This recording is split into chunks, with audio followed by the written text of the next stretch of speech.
So, you came here to learn about how to get better at drawing or generally improve upon your current skill level. Well, that's quite good because you're in the right video, my guy. So, this video is specific for artists that are in the beginner or the absolute beginner level to the intermediate level, and generally I think this video is beneficial for wide varieties of levels, so anyone can benefit from it basically. And I'm sharing this based on my experience, but first thing first, let me introduce myself real quick. My name is Joehanass and I am a professional digital artist. I specialize in animation and illustrations. What would you expect from me to share on this channel? Well, quite a lot of stuff, but most of it would be things that are related to art, probably workflows of my project and how to make stuff, also tricks and tips here and there, and overall just sharing my experience and document my life and my career.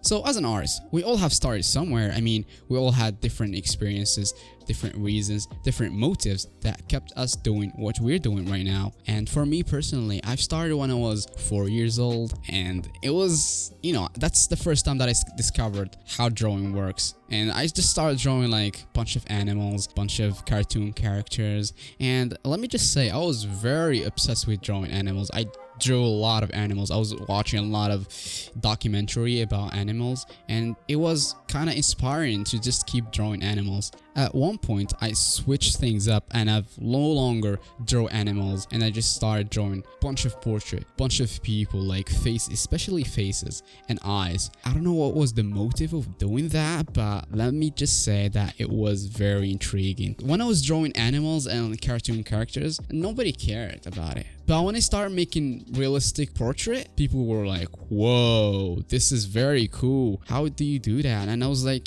being young, I didn't have confidence in myself and I was always looking for attention. So I kept like making a lot of portraits, especially celebrities. I drew a lot of Eminem, and people, when they see Eminem, they were like, oh my god, this is Eminem. This is real Eminem. How it was you drew this? And I was like, yeah, I drew it. So I enjoyed that, and I kept drawing a lot of portraits. But drawing a lot of portraits and pretty girls didn't give me the result that I was looking for. And I think what I've done was kind of wrong, because I forgot and ignored all of the principles and foundation that I should have learned on the way when I was young to develop better drawing habits and just build up my foundation much better so I don't suffer later on. And I didn't realize it at that time because I had the joy of making realistic drawings that impress people, and I liked it, but it wasn't the right way to do it. So once I realized my problems, I had a lot of questions. What should I do now? How would I make my drawing look better? What kind of exercise should I do? And at that time, I didn't know the answer, okay? But one thing that I did is start using a lot of references. But still, I felt like there is something is missing. And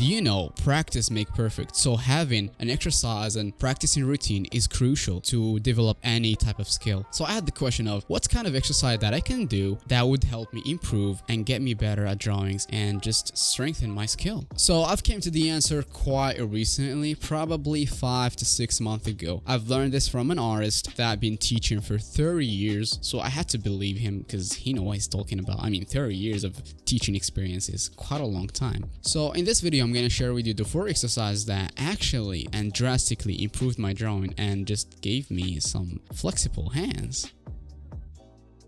So the reason why you're not drawing as good as you want and you're not making that mind-blowing progress, there's some quite possibilities that you don't understand how drawing works in the first place. Well, let me explain to you. Drawing is actually the connection between your brain and your hand. And good drawings are determined by how strong that connection is. So let's say, for example, you're trying to draw from a reference, I don't know, a duck, for example. So your brain receives that picture as information. You process it in the brain, make some calculation, then send some signals to your hand, and then you start drawing. And if the result didn't came out as fancy as you want them to be, probably that connection isn't that strong and you should definitely do something about it. Second thing is, you might not have the proper understanding of the foundation and principle of drawing. Every object that you see are made out of shapes. They might seem complex at first, but in reality, they are built out of very simple and basic geometric forms, which are cubes, spheres, cylinders, and cones. I'm going to share with you how to practice on these and just make them basically an exercise routine that you can have on a daily basis, and they're quite simple and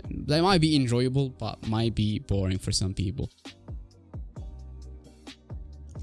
Welcome back.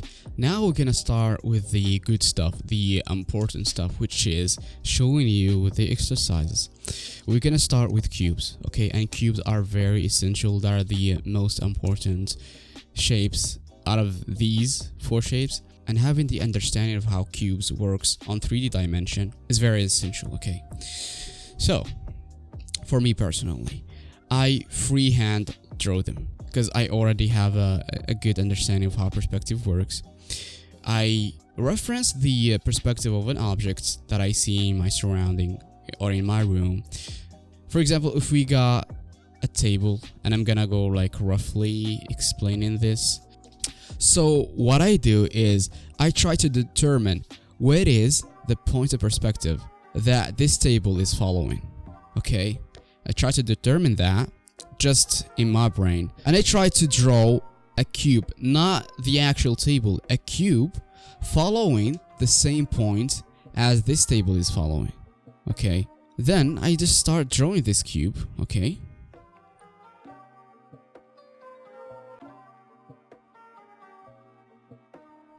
So this is not perfect, it can be better, but I'm in a rush. I'm trying to just demonstrate my ideas. However, if you feel like this is hard for you and you don't have the proper understanding of perspective, you can simply start from the beginning, and you can use the perspective grid and have these lines as your guideline, and you start randomly drawing a bunch of cubes, okay?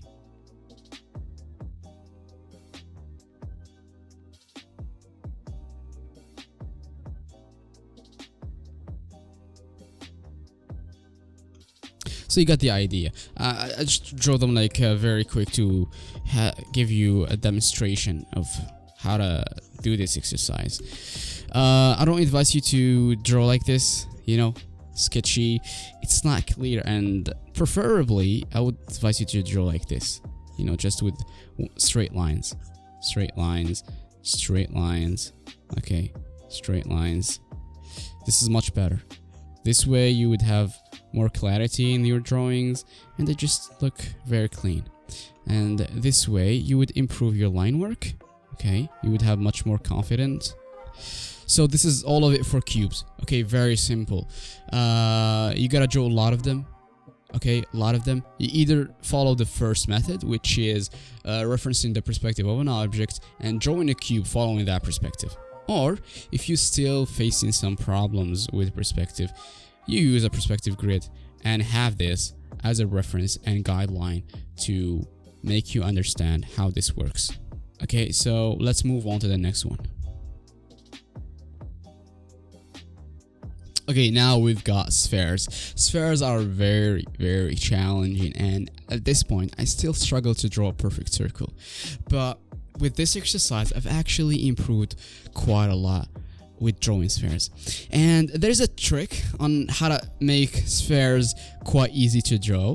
So how you do it is you draw 2 ellipses crossing over each other. Here's the first one, and the second one. It's still challenging, but you'll get the hang of it. And they should be in the same size. And what you do is you just do this. And that's basically it for the spheres exercise. Very, very simple, as you can see, but still quite challenging. I still find a hard time to draw spheres, and don't make them rubbish as these. Try to put more effort on them and make them as perfect as you can. And remember, have 2 ellipses crossing over each other, okay? And make sure they're the same size, and just connect the sides, and you got a perfect sphere. That's it. I hope it's clear for you, and I hope you will do this exercise. Now, that's pretty much it. We will move on to the third one. Now we're getting to the third one, which is cylinders.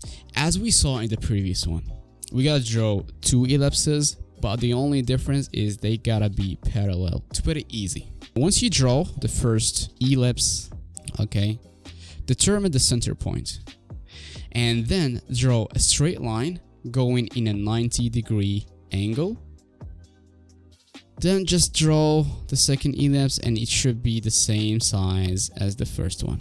Okay, and you just connect the sides with straight lines. Very simple. You can do a much better job. Just put more effort and make it much better. I'm here just to explain to you. Cylinders, they will help you a lot on breaking down the arms and legs and make them in a much simpler shape.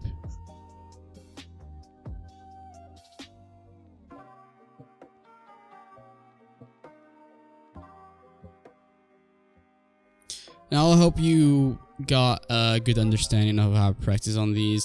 Again, draw an ellipse, determine the center point, draw a straight line going 90-degree angle. Here on the tip of the line, you got the other center point, which you will draw the second ellipse. Then just connect the sides and you got a cylinder. That's it. Now we're gonna move on to the final one, and the final is it's much easier. Okay, now cones. Cones, I'm gonna go briefly explaining them. Very simple, very simple. So as we saw in the cylinder, like drawing an ellipse, okay, and determining the center point, drawing a line going in 90-degree angle, and then just connect the sides with the tip of the line. That's basically it. So you've watched the exercises and you might be like, okay, are you trying to fool me? All of that hype just for this baby exercise that anyone can do? Well, yeah, you're right. Anyone can do these exercises, but who's doing them? Not a lot of people, hardly any. But listen, if you draw them perfectly, like absolutely perfect, just don't bother doing these exercises anyway, because you're just way ahead. However, if you're facing some problems and you struggle to draw these simple shapes, you should consider drawing these on a daily basis and have them like each and every day and exercise on them till you get really good at them. Because think about it, if you cannot draw these simple shapes, how would you expect drawing more complex shapes like human figures, cars, buildings? How would you do it? It's quite hard. So the idea is going back, starting from the bottom and going all the way up. Start filling those holes and strengthening your weaknesses will definitely improve your drawings and would make it easier on you to progress faster and just move on. Anyway, if you like this video, consider dropping a like and subscribe to the channel for more content coming in the future. If you got any questions or concerns, drop them down in the comment below and I'm looking forward to hear what you got. Also, if you've done these exercises and you've done them for long enough, consider sharing your experiences in the comment below and just let us know what kind of benefit you experienced and are they really beneficial for other people or is it just me? Anyway, thanks for watching and see you next time.